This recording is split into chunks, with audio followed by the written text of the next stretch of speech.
no rambling here. Clutch, front brake, throttle. Those are the three movements we're going to be using, the three inputs we're going to be using. Emphasis on the clutch. Your clutch is your power to the wheel. You cannot forget that. Clutch is power to the wheel. So we're going to start our bike. We're in first gear, so we're going to pull our clutch in. All right, with my clutch in, I cannot go anywhere. A lot of videos will recommend people to slowly let out their clutch, let the bike get going, walk with it a second, and then putz around in a parking lot like this with no throttle, right? This feels terrible. Words can't describe how bad this feels. You are going too slow, number one. Two, everything feels so sloppy. If you can hear my engine, the poor thing sounds like she's struggling.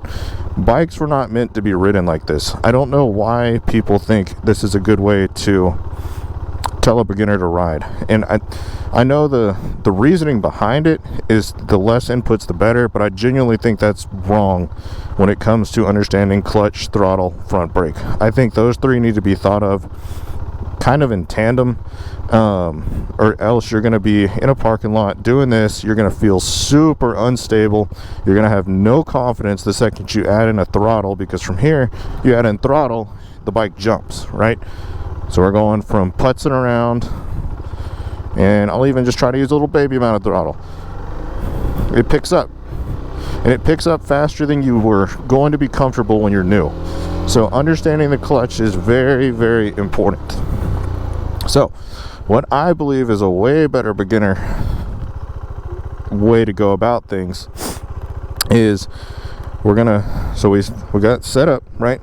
Clutch is in, first gear. Not going to touch the throttle right now. We're going to let out the throttle, let out the clutch, walk it, and it's going to come back. So we're going to let out the clutch, figure out where it starts to pull the bike, walk with it for a second, stop. Let out the clutch, walk with it, pull it in. Let out the clutch, walk with it, pull in the clutch, grab the front brake. Get used to how it feels when it dives. We're adding in the front brake now, so we're not riding. All we're going to do is walk with it, pull in the clutch, front brake. Let out the clutch, walk with it, pull in clutch, front brake. Walk with it, front brake. Okay? Now, I genuinely believe this is the best way to get going for the first time on a bike. It is going to sound scary. It will make so much sense once you are moving. And especially, try it like this first. I genuinely believe it's better. Once you are actually out moving and around, try what I just said, where you only let the clutch out and then you go putz around on idle, basically.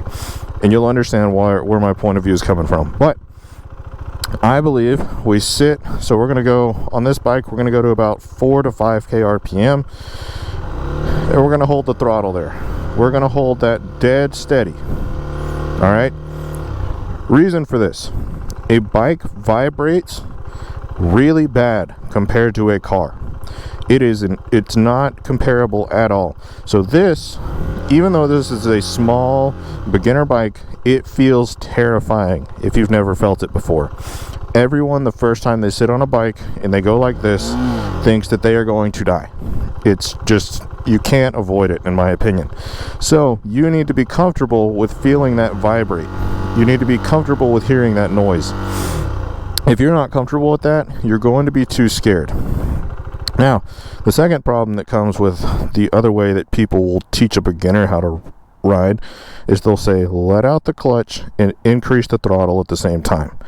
That's what you'll work up to, but what happens is, because they're not touching the throttle at all, the second that bike starts to vibrate and it starts to make a little more noise, they get scared. Here's what happens. So I'm gonna let out the clutch, slowly let out the gas, and it's gonna start to make more noise. Then I'm gonna dump the clutch. Okay, that was terrible. Let's go back. All right, so from here, we slowly increase the throttle. Bike starts to go, we dump it, we stalled.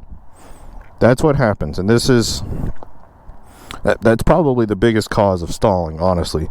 It's not letting out the throttle or the clutch too quick. It is mixing the inputs when they shouldn't be mixed at this point in time. You're too scared of the bike to be able to properly manage two different things that control how fast it goes. It's too much to think about. It's too scary. So, my opinion, you go out, you're going to get to, let's say, 4.5, 5K RPM, whatever. We're going to sit right here. My right hand is going to stay dead steady. I'm going to let out the clutch, and I'm going to walk the bike the exact same way I did before. Right? I'm going to walk the bike. I'm going to pull in the clutch. Walk the bike. Notice how the RPM drops? I don't care. I'm walking it. I pull in the clutch. All right? We do that until we're comfortable. We're feeling good on the throttle. Now, we're going to walk with the bike. Walk with the bike.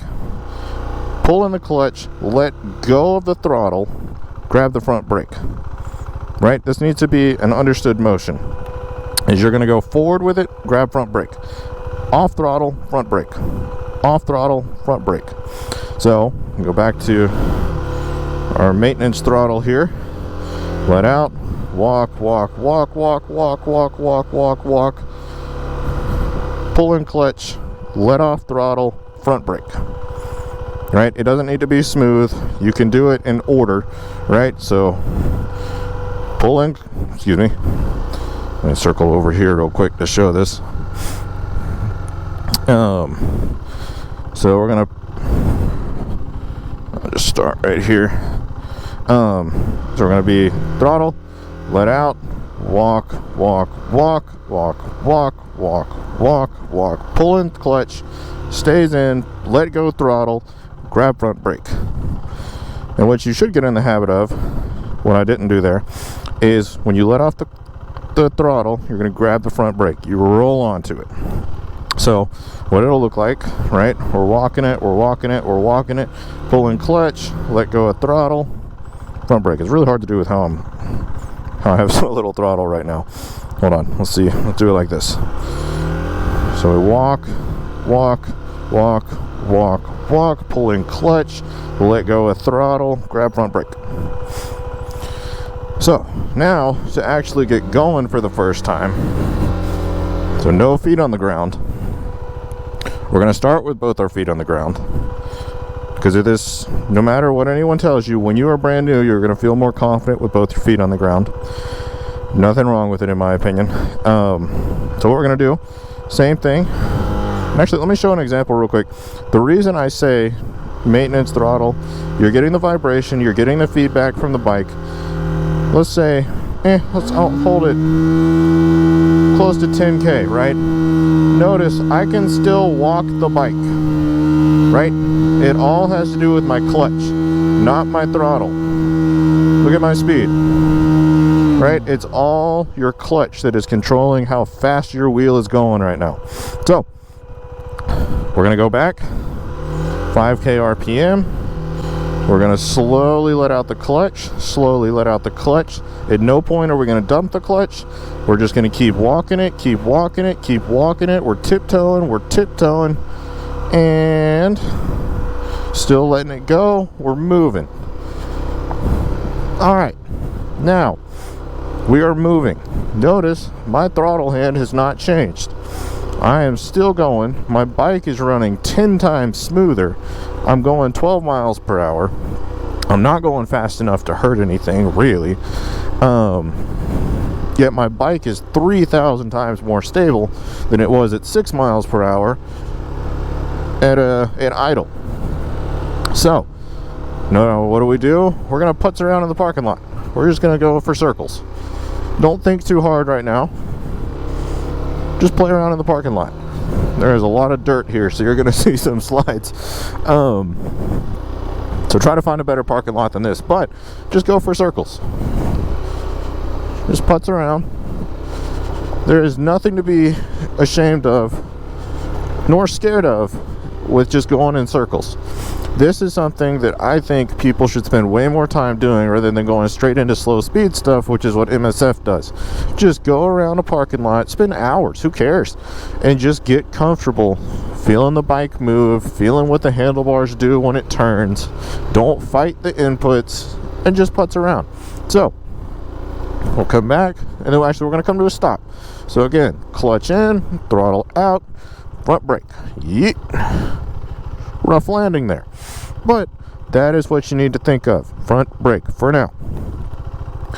So to go over it again, we're going to throttle, let out the clutch, walk with it, walk with it, walk with it. We're not moving the throttle. We're going to let out the clutch, tiptoeing, and we're moving. My throttle hand has not moved at all. And now I'm going smoothly. This will give you so much more confidence with learning how to ride than either of the other two methods, in my opinion. It'll get you going the fastest, it'll get you going the smoothest, and you don't have the risk of stalling, which is such a big issue. It'll also get you comfortable with that feeling of vibration and noise from the bike's engine. So yeah, hopefully that will explain some of the issues that you read online a lot of the time from people starting their issues in their MSF classes, so on and so forth. Hopefully that idea helps someone.